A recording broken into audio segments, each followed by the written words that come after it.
whether you are democratically elected, whether you are military, there is no excuse for lack of leadership. Ibrahim Traoré in Burkina Faso. And the minister, Siba, said we should be careful as well of what we propagate about, of what we celebrate or hail about Burkina Faso, because most of it is propaganda. You know, people can say what they want to say about propaganda, about things. People have a right to their opinions. But if you think about it, Traoré, since he became president, has traveled less, has not gone more than 3 times or 4 times out of Burkina. He has been in Burkina. Why is it that the whole world, not just in Burkina, not just in Africa, the whole world is gravitating again towards him? He must be doing something right in all of that propaganda. He must be doing something right. But the most important and fundamental thing that he has done is not about anything. You know, the challenges are huge.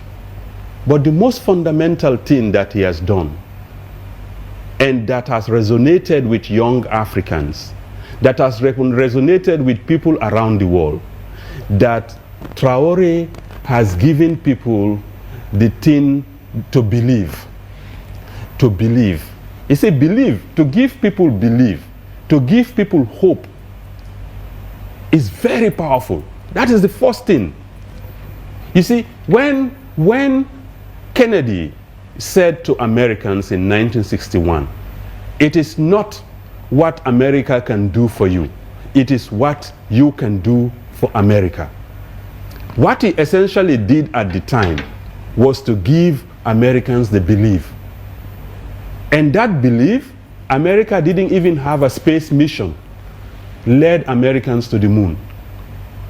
What Traoré is giving to Africans, young Africans, is the thing of belief, the thing of hope, the thing that it can be done.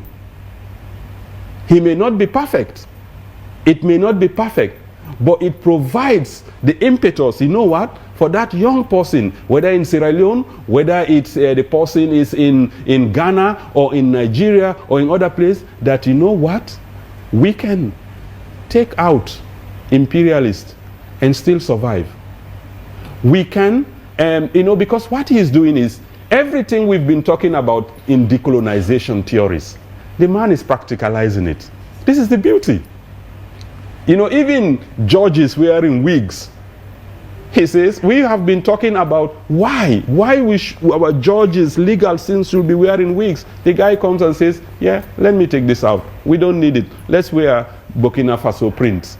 And now that is making more money for them. Building factories, the man is doing it.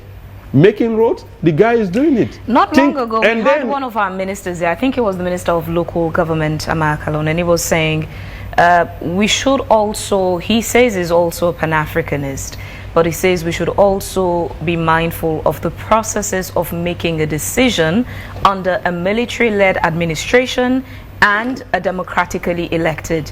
The process, the military head of state can just wake up one morning and make a decision. With a democratically elected government, there are procedures to make a decision. There is a limitation to what the president can just wake up one morning and declare, and there are things that would need to go through other instruments to become established. Okay, so here is it. And I'll just be on a lighter part of it. I'll just send you to Trump. How many executive orders the man has done? Did he needed any US Senate or Congress? And these are the models. Isn't America the greatest model of democracy that we can talk about in the world? Isn't that the ideal, right? Here is a man who came in one day, just did all sort of executive orders. But again, here to be more on the more serious part of things.